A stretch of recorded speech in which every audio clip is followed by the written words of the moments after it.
Hello बच्चों, class +2 की physics का फर्स्ट चैप्टर हम कर रहे हैं इलेक्ट्रिक चार्ज एंड फील्ड, जिसकी हमने कल पहली वीडियो कर ली थी जिसमें हमने इंट्रोडक्शन पढ़ी थी। उसके बाद हमने इलेक्ट्रिक चार्जेस पढ़े थे कि कैसे चार्जेस बनता है, एक्सपेरिमेंट किया समझा था एक, और चार्ज कितने प्रकार के होते हैं ये हमने किया था। हम ये पिछली वीडियो में लिख चुके हैं कि चार्जेस कितने प्रकार के होते हैं।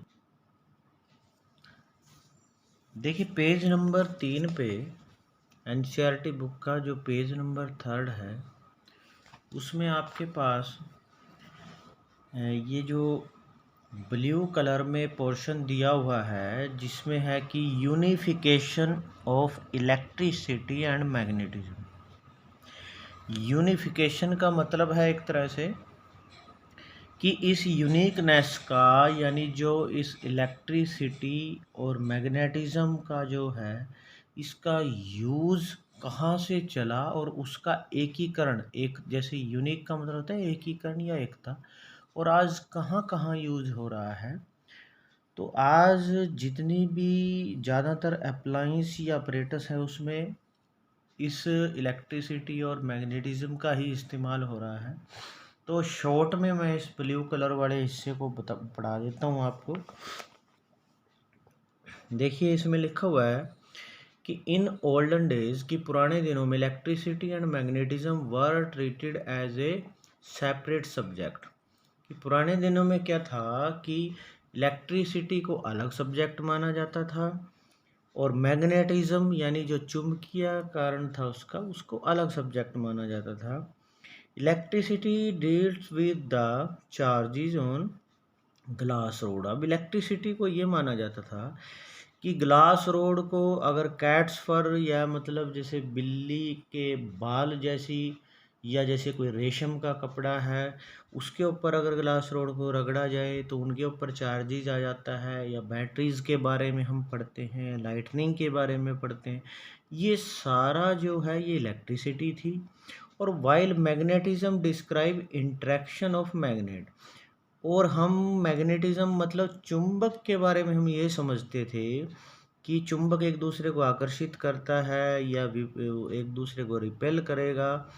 आयरन फीलिंग्स, या कहीं पे हम जैसे आयरन को फीलिंग करते हैं। कंपास निडल, कंपास निडल का मतलब है चुंबकीय हमारे पास एक चुंबकीय सुई होती है जिससे हमें दिशाओं का ज्ञान होता है, उसको हम कंपास निडल या मैग्नेटिक निडल बोलते हैं। तो ये जितना भी है ये हम मैग्नेटिज्म के बारे में पढ़ते थे। 1820 में डेनिश का एक साइंटिस्ट था ओरेस्टेड, ये लिखा है Oersted, and found that A compass needle is deflected. कि जो चुंबकीय सुई है, चुंबकीय सुई क्या होती है कि हमारे लैब में आपने देखा होगा एक गोल आकार की एक घड़ी जैसी एक उसके अंदर घड़ी टाइप की होती है, गोल आकार की, ऊपर कांच लगा होता है, उसमें इस तरह की एक चुंबक की हल्की सी सुई दी होती है इस तरह। उसमें एक तरफ हिस्सा उसका या तो रेड कलर का होता है या उस पर एन लिखा होता है, और एक तरफ एस यानी नॉर्थ और साउथ। ये हमेशा उत्तर से दक्षिण की दिशा में ही रहती है। और अब डेनिश ने ये देखा कि कंपास नीडल इज डिफ्लेक्टेड, कि अगर उस कंपास की नीडल को यानी उस चुंबकीय सुई को by passing an electric current through a wire place near the needle, कि अगर एक ऐसी तार के पास लेके जाया जाए कि जिसमें करंट हो और उसके पास हम चुंबकीय सुई को ले आए, तो वो चुंबकीय सुई जो क्या थी वो हिलती थी या डिफ्लेक्ट होती थी। तो उससे क्या पता चला, अब देखो चुंबक तभी हिलेगा या डिफ्लेक्ट होगा जब उसके पास दूसरा चुंबक आएगा। इसका मतलब क्या है कि जो तार थी, मान लीजिए कोई भी इलेक्ट्रिक तार है और उसके पास हम ऐसे मैग्नेटिक नीडल जो थी उसको ले आए और उसकी सुई अगर हिलने लगे, इसका मतलब एक चुंबक से दूसरा चुंबक ही डिफ्लेक्ट होता है। मान लीजिए ये चुंबक जो है तभी हिलेगा अगर उसके पास दूसरा चुंबक ले आए। अगर ये चुंबक की सुई हिलने लग जाए, इसका मतलब इस तार के चारों तरफ भी कहीं ना कहीं कोई चुंबक जैसा क्षेत्र है। तो यही चीज डैनिश ने बताया था कि जो तार होती है अगर उसमें से बिजली गुजारी जाए तो उसके चारों तरफ एक मैग्नेटिक फील्ड या मैग्नेटिक क्षेत्र आ जाता है। और एम्पियर, ये भी साइंटिस्ट का नाम है, एंड फैराडे, उन्होंने भी इसको सपोर्ट किया और उन्होंने भी फिर आगे इसका यूज़ किया कि इलेक्ट्रिसिटी से उसके चारों तरफ एक मैग्नेटिक फील्ड बनता है। उसके बाद मैक्सवेल ने इसको इस्तेमाल किया। तो इस तरह से आगे जैसे जैसे समय बीतता गया, इस इलेक्ट्रिसिटी एंड मैग्नेटिज्म का इस्तेमाल होता गया, और जो फील्ड, जो क्षेत्र उस तार के चारों तरफ हो जाता है, this field is called electromagnetism. इस फील्ड को क्या बोलते थे? इलेक्ट्रोमैग्नेटिज्म बोलते हैं।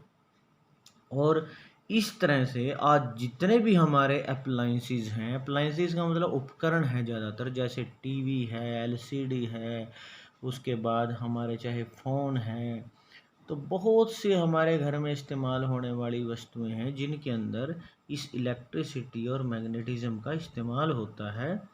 तो यही, इसी को हम unification of electricity and magnetism बोलते हैं।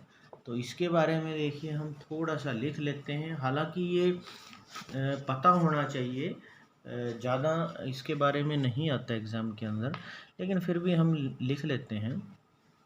तो आपने अपनी नोटबुक पे हेडिंग बनानी है पहले तो, unification of electricity and magnetism. ठीक है, क्या लिखोगे आप? यूनिफिकेशन। साथ साथ लिखते रहिए, जैसे कि वीडियो चल रही है तो आप अपनी कॉपी उठाइए और लिखते रहिए। Of electricity and magnetism. अब इसमें हम सबसे पहले लिख रहे हैं कि इन 1820 डेनिश साइंटिस्ट, जैसा कि बुक में हमने पढ़ा है कि डेनिश के साइंटिस्ट थे, जो डेनिश जगह का नाम है, और ओरेस्टिड ये साइंटिस्ट का नाम है। फाउंड, उसने पाया, दैट ए कंपास, कि एक जो कंपास नीडल है, compass needle, NEEDLE, is deflected, कि वो डिफ्लेक्ट होती है, हिलती है, by passing an electric current, कि अगर इलेक्ट्रिक करंट को उसमें से पास कराया जाए थ्रू ए वायर, कि अगर एक वायर में से इलेक्ट्रिक करंट निकाला जाए और उसके पास निडल लेके आई जाए, तो प्लेस्ड नियर द निडल, मतलब अगर उस वायर के पास निडल ले जाए या निडल के पास वायर को लेके आया जाए तो वो डिफ्लेक्ट होती है। तो डेनिश ने ये पाया था। और एम्पियर एंड फैराडे, ये भी साइंटिस्ट हैं, उन्होंने यूज़ किया this, that electric charges in motion produce magnetic field, कि उन्होंने भी ये पाया कि इलेक्ट्रिक चार्जेस अगर मोशन में, मतलब अगर गति में ले गए तो वो मैग्नेटिक फील्ड पैदा करते हैं। And moving magnets produce electricity, जैसे कि हमने ये लिखा हुआ है कि electric charges in motion produce magnetic field, अगर चार्ज मोशन में है तो वो मैग्नेटिक फील्ड पैदा करता है। एंड मूविंग मैग्नेट, अगर मैग्नेट मूव करता है तो वो इलेक्ट्रिसिटी पैदा करता है, उल्टा है। और इस मूविंग मैग्नेट के प्रोड्यूस को हम इलेक्ट्रिसिटी, जो लिखा हुआ है हमने, इसी का इस्तेमाल जनरेटर के अंदर किया जाता है, कि जनरेटर के अंदर मैग्नेट्स जब मूव करते हैं तो वो इलेक्ट्रिसिटी पैदा करते हैं। और the science of electricity, the science of electricity and magnetism, जो इलेक्ट्रिसिटी और मैग्नेटिज्म की जो साइंस है, now NOW, now use in wide variety of, wide variety की बहुत सारी वैरायटियों में, अप्लायंसेस, अप्लायंसेस का मतलब होता है उपकरण जो घर में यूज़ होने वाले हैं, इन डेली लाइफ, कि जितने भी डेली लाइफ में हमारे अप्लायंसेस यूज होते हैं उनके अंदर इसका इस्तेमाल किया जाता है। इसी को हम unification of electricity and magnetism बोलते हैं। तो मैं उम्मीद करता हूँ कि आपने इसको नोट कर लिया होगा। तो आइए हम इसके आगे पढ़ते हैं। देखिए, उसके बाद इसी पेज पे दिया गया है कि ए सिंपल अपरेटस, अपरेटस का मतलब होता है उपकरण, एक ऐसा apparatus to detect charge on a body, किसी भी बॉडी पे, किसी भी उपकरण पे चार्ज है या नहीं है, उसको कैसे चेक किया जाएगा। तो एक अपरेटस होता है जिसका नाम है गोल्ड लीफ इलेक्ट्रोस्कोप। उसका नाम क्या है? Gold leaf electroscope. नाम से ही पता लग रहा है, गोल्ड मतलब सोना, लीफ मतलब पत्ता, और इलेक्ट्रोस्कोप की उसमें इस इलेक्ट्रोस्कोप की सहायता से या उस अपरेटस की सहायता से हम पता कर सकते हैं कि किसी बॉडी पे चार्जेस हैं या नहीं। तो इस ये कैसे है? It consist of A vertical metal road housed in box with two thin gold leaves attached to its bottom end। कि यह या तो किसी मेटल के या ग्लास के बॉक्स में दो गोल्ड लीव्स यानी पत्ते होते हैं, पत्ते जैसे पतले कागज की तरह हैं, पत्ते की तरह हैं, दो गोल्ड के यानी सोने के पत्ते लिए जाते हैं और उनको बॉटम एंड पे लगाया जाता है। एक रोड के, मेटल रोड लिखा हुआ है वर्टिकली, वर्टिकली का मतलब है सीधी मेटल रोड है। When a charge object touch the metal knob, और जब उस मेटल की नोब को चार्ज टच करता है तो charge flow on the leaves, वो लीव्स में नीचे आएगा और दे डाइवर्ज, वो एक दूसरे से दूर हो जाएंगे। The degree of divergence of an indicator the amount of charge, कि वो जितना ज़्यादा चार्ज होगा उतनी ही डिग्री डाइवर्ज होगी। तो देखिए अगले पेज पे हम चलते हैं। हमारे पास इसमें क्या दिया हुआ देखो, इसमें हमें क्या लेना है कि एक मेटल की रोड है सीधी, जैसे मान लो ये मेरे पास पेंसिल है, ये भी एक तरह की रोड है लेकिन ये मेटल की नहीं है, इसमें तो लकड़ी के अंदर ग्रेफाइट है। तो इसी तरह क्या है, एक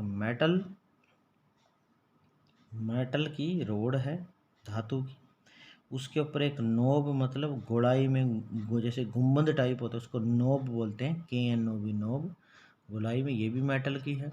और इसके नीचे जो दो पत्ते जैसे दिखाई दे रहे हैं ये दूर दूर, यानी ये एक तरह से क्या है, जैसे कागज के बारीक टुकड़े होते हैं तो उसी तरह पत्ते की तरह दो गोल्ड लीव्स इसमें यूज़ किए जाते हैं। और ये तो यहाँ बोतल के अंदर लिया है। ऐसे ही हम किसी कांच का अगर बॉक्स हो, उस बॉक्स के अंदर भी इसी तरह मेटल की रोड और नीचे दो लीव्स और ऊपर नोब गोलाई में इसी तरह ले सकते हैं, कोई सा भी इन दोनों में से बना सकते हैं। अब क्या होगा, जैसे कोई भी ग्लास की रोड को, ग्लास रोड पे पॉजिटिव चार्ज कब आता है? जब हम उसको सिल्क के कपड़े के साथ रगड़ते हैं तो उस पर पॉजिटिव चार्ज आता है। और उस पॉजिटिव चार्ज को जब इस ये मेटल की रोड है, ये यहाँ बड़ी करके दिखाई हुई है कि अगर उसको हम इसके साथ टच करेंगे तो ये जो प्लस वाला चार्ज या इससे होता हुआ यहाँ आ जाएगा और इन दोनों के पास जो दोनों पत्ते की जैसे ये गोल्ड की लीव्स हैं, इन दोनों पे ही प्लस का चार्ज आएगा। और एक जैसा चार्ज यानी दो वस्तुओं पे अगर एक जैसा प्लस और प्लस ही हो तो ये एक दूसरे को क्या करते हैं, धकेलते हैं, ये दूसरी तरफ और ये दूसरी तरफ डिफ्लेक्ट करेंगे। तो ये पत्तों की जो चौड़ाई है या डिग्री है वो ऐसे बंद थी तो ये यूं दूर हो जाएंगे। तो आइए हम लिखते हैं इसके बारे में। अब आपने लिखना क्या है, तो अब आपने हेडिंग बना लेनी है गोल्ड लीफ इलेक्ट्रोस्कोप। तो सबसे पहले आपने हेडिंग बनानी है गोल्ड लीफ इलेक्ट्रोस्कोप, हेडिंग बना लेनी है।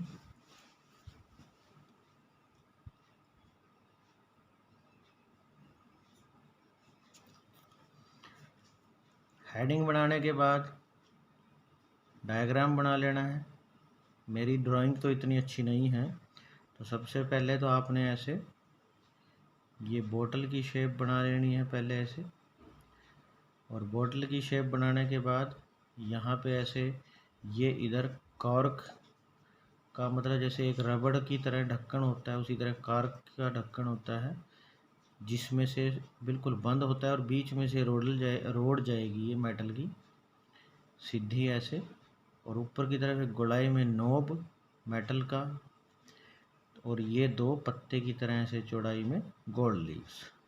तो इसका नाम लिख देंगे। सबसे पहले नीचे लिखा हमने ग्लास की बोतल, ग्लास बोतल। ये जो है हमारे पास दोनों गोल्ड लीव्स उसके बाद ये मेटल की रोड, और ऊपर वाले हिस्से को हम बोलेंगे मेटल नोब, KNOB, नोब। अब क्या करेंगे, जैसे कोई भी एक ग्लास की रोड यानी कांच की रोड को सिल्क के कपड़े के साथ अच्छी तरह रगड़ेंगे, यानी रेशमी कपड़े के साथ अच्छी तरह रगड़ने के बाद उस ग्लास रोड के ऊपर, ये ग्लास रोड लिखी है तो कौन सा चार्ज आएगा, पॉजिटिव, प्लस का चार्ज आएगा। जब इसको इस नोब के साथ टच कर देंगे तो ये पॉजिटिव चार्ज इसमें से होता हुआ इन दोनों प्लेट्स के ऊपर आएगा, दोनों पत्तों के ऊपर आएगा, तो ये एक दूसरे से दूर हट जाएंगे, यानी एक दूसरे को धकेलेंगे और ये रिपेल करेंगे, क्योंकि दोनों पे सेम चार्ज है। तो इससे हमें पता लग जाएगा कि उस बॉडी पे चार्ज है या नहीं। और अगर नेगेटिव चार्ज वाली रोड भी लेके आते हैं, यानी प्लास्टिक की अगर रोड होती है, उस प्लास्टिक की रोड पे नेगेटिव चार्ज आएगा, तो प्लास्टिक की रोड जो है वो नेगेटिव चार्ज जब आएगा तो दोनों में नेगेटिव हो जाएगा यहाँ, तब भी क्या पता लगेगा हमें कि उस पर चार्जेस हैं। तो सबसे पहले तो हम अपरेटस के बारे में लिखेंगे कि it is the simple apparatus.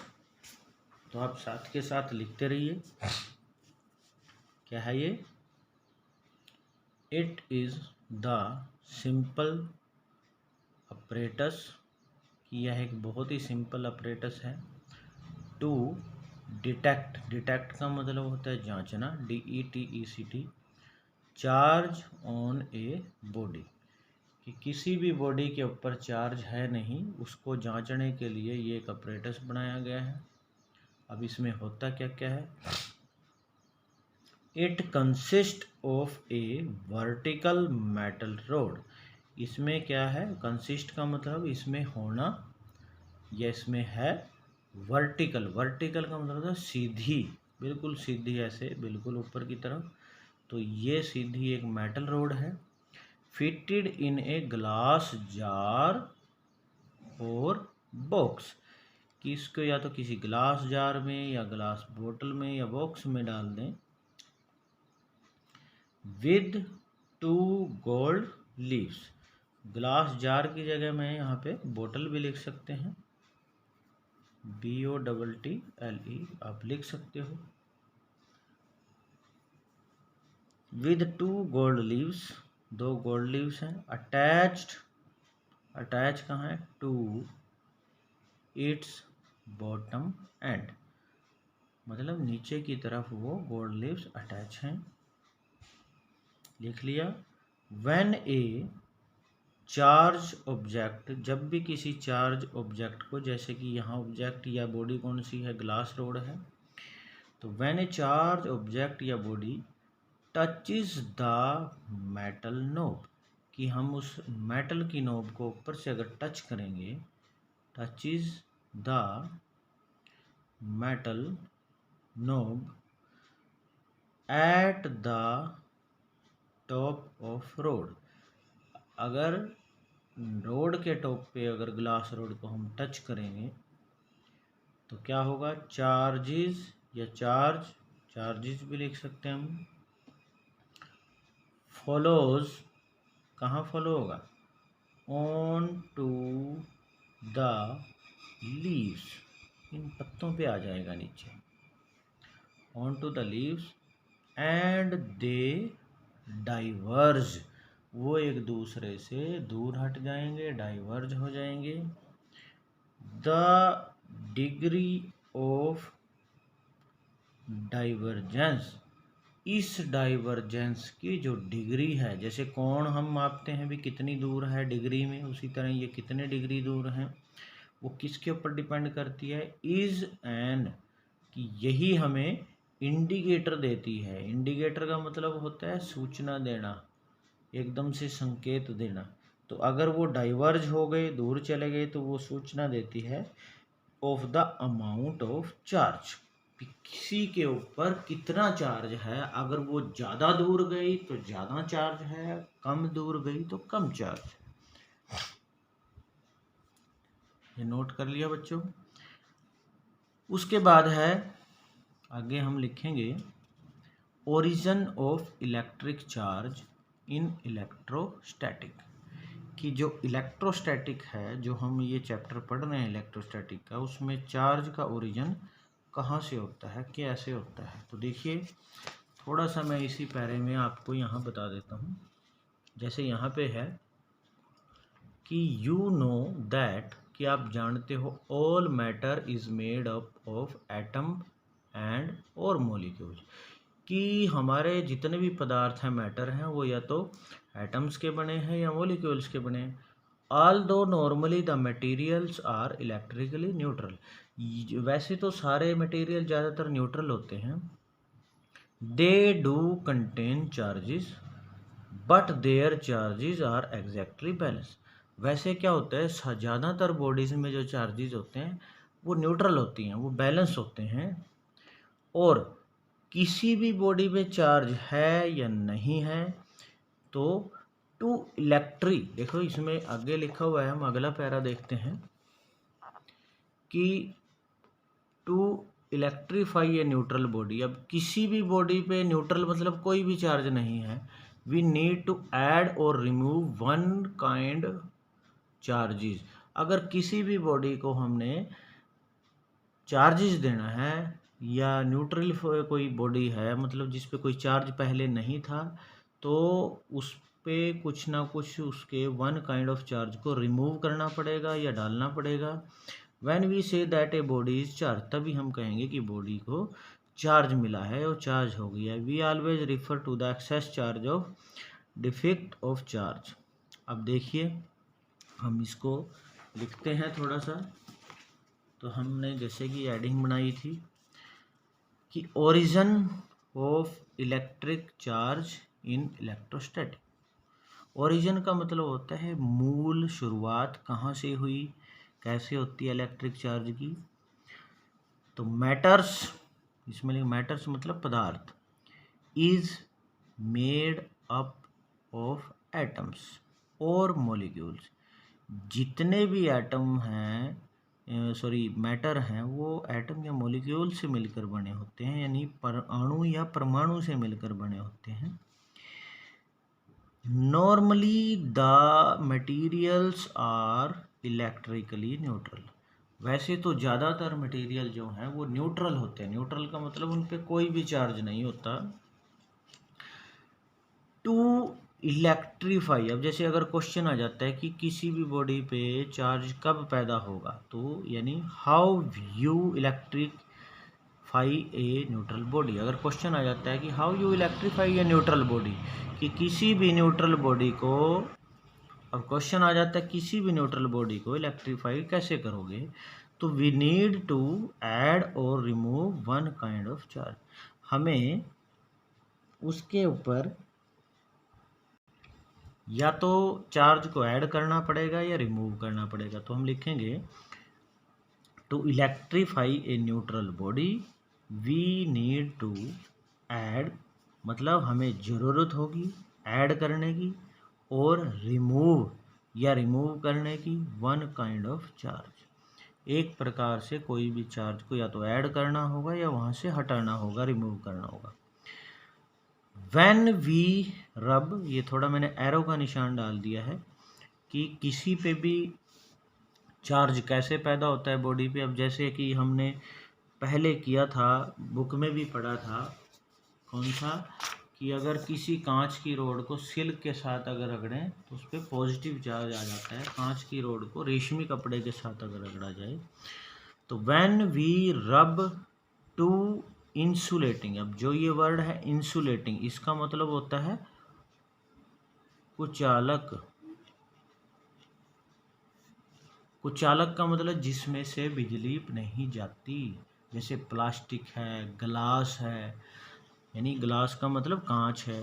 तो when we rub two insulating substance, insulating substance को अगर रब किया जाए, मान लीजिए कि रेशमी कपड़े पे अच्छी तरह से कोई कांच की छड़ को या रेशमी कपड़े पे कोई प्लास्टिक की छड़ को अगर अच्छे से रब किया जाए, तो वी प्रोवाइड एनर्जी, तो उस पर एक एनर्जी प्रोवाइड होगी। एनर्जी मतलब एक ऐसी ऊर्जा आएगी टू ओवरकम फ्रिक्शन। फ्रिक्शन का मतलब होता है घर्षण बल, यानी रगड़ने से एक एनर्जी प्रोवाइड होगी बिटवीन देम, किसके बीच में, दोनों ऑब्जेक्ट के बीच में।